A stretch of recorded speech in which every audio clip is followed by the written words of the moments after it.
I happened to take over teaching on the Return to Learning course this year, and it was my first time teaching that programme for about 10 years.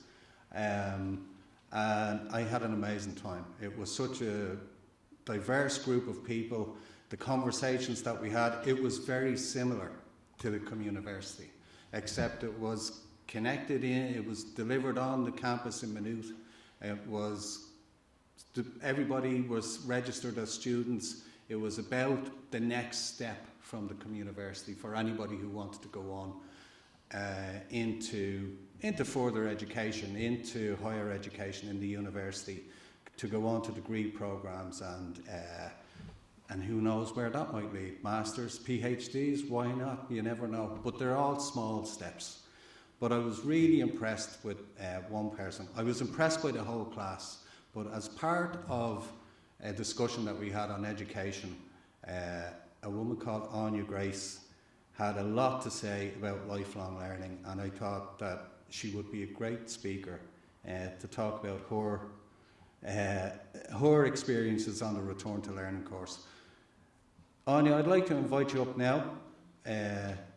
I just read Áine's learning journal yesterday, and it blew me away. And in the middle of the whole course, it was a real group where communication definitely took place.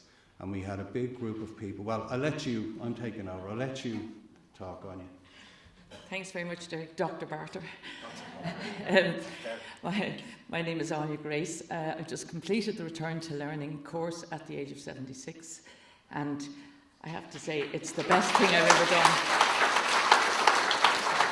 A small bit about my educational history. I did my intercert 2 weeks after my 14th birthday, and I left school then. There were a few reasons. One of them was my mother was a very young widow, 1961, and she needed me to go to work. Another thing was I was not happy in school. The nuns don't always live up to their charitable name. They use humiliation as a weapon occasionally. But anyway, it wasn't that unusual in 1961 to just do your inter. You know, some people actually left after primary. A couple of my friends went to Leaving Cert, but nobody that I knew went to university. And in fact, nobody I knew would have been able to go because the fees were not paid at that time. It was horrendous, you know. And if you'd wanted to go to Trinity and you're a Catholic, you couldn't because you weren't allowed to go to Trinity. So we're not talking about the Dark Ages, we're only talking about 1961. But anyway, I went to work, moved from job to job. 10 bob a week more, I'd move jobs. So by the time my friends did their Leaving Cert, I was kind of established in the working force. But anyway, when I got married, as we did then, you give up your career and you rear your children. But when my youngest was in secondary, I did a return to work course with FOSS. And like that, I couldn't have paid for the experience I got. I was introduced to computers. Honestly, the computers at the time compared to now, but I was introduced to computers, very valuable course, and we were sent out to get work experience. So I cold called to a chemical company in Lucan, and after my work experience, they kept me on, and I retired from there last year after 33 years. So I must have made an impression. So when I retired, 10 years after my retirement date, I was still working. And when I retired, I thought, now what am I going to do? I'm not going to sit at home and watch Homes Under the Hammer, you know. So I said, I have to do. So I started Googling around for courses, and I'd done lots of little courses in the library, everything from drumming to painting to writing to. So I came across Return to Learning course and decided to do it. Decided to invest a few bob in myself, and it was always a wish to come over. I could see myself for years walking around the campus on the other side. Didn't realise that was where the priests were trained, but I had visions of myself like with folders under my arm walking around there. And I always thought to myself, wouldn't it be great to be in a place like this, a lecture hall, with somebody who loved their subject telling you about it, because it's like going to the movies, and that's exactly what it was like. We arrived in, there was 20 of us to start with.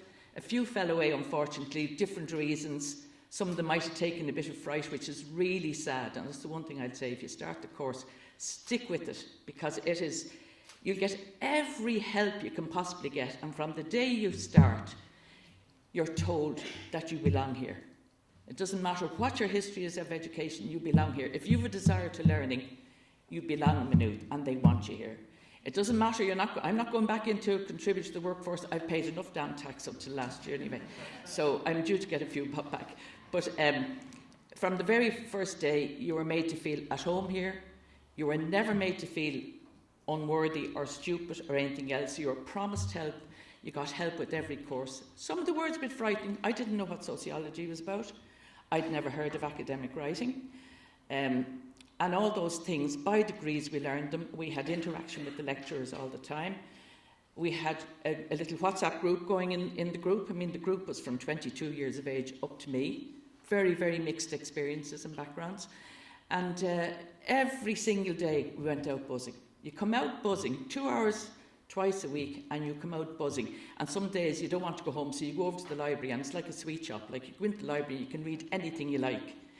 Go and get your cheap cup of coffee and then go up to the library and enjoy it. But anyway, having come to the end of it, I have to say that I would recommend it to anybody. There is no pressure to go on and do a degree. Absolutely no pressure. The fact that you want to learn, the Return to Learning course, is what they want you here for. And if that sparks, which it has in me, because I'm going to start my degree in September, please God, got my Susie grant in place, getting a few bob back from the government. So if you do it, well and good, but there's no pressure to do it, but just come and enjoy it. Invest in yourselves, have faith in yourselves and stick it out and do it. And just finally I would say, I worked for 10 years after my retirement age. And in those 10 years, because I was still working, I thought, I didn't see myself as an old person, as a retired person, because I was still working. I was relating to mixed ages.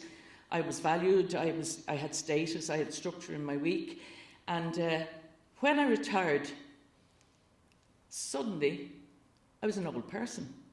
You start to become invisible. Now, I don't know if anybody else in the room has experienced that.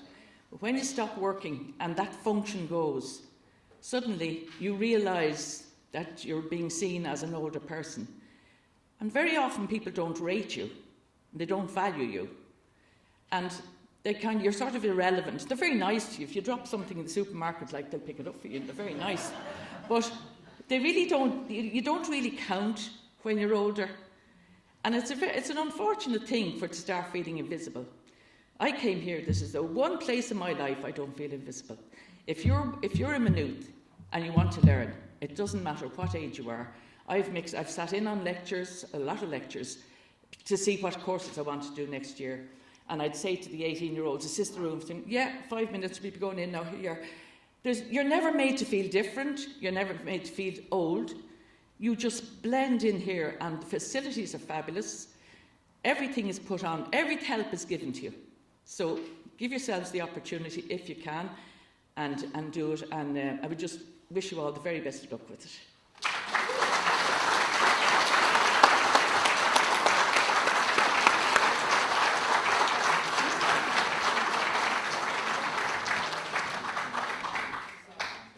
I can't follow that, so good luck. No, thanks very much, Áine. The Return to Learning course is really, really great. It's really enjoyable to teach on. And like I said, any time I'm in a class with adult students, and all of the rest of the lecturers will say the same thing, it's incredible, because it's what happens in the class. It really is people coming together and sharing their knowledge. So it's something really special.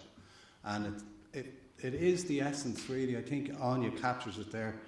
That's what lifelong learning really means. It's that, we don't stop learning. And so if you can put yourself in the position to do that, I think, go for it and see what happens. I just want to finish. I've had this little quote up on the screen for quite a while. It's kind of the motto of the communiversity.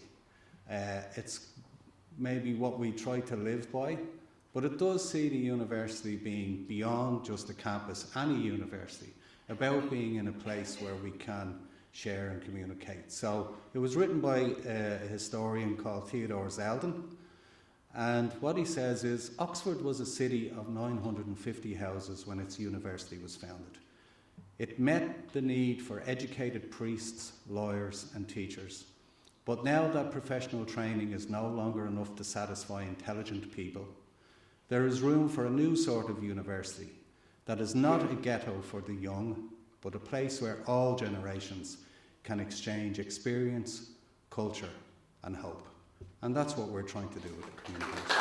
Everybody, thanks very much for your time, and we hope to see you again in some capacity. Take care.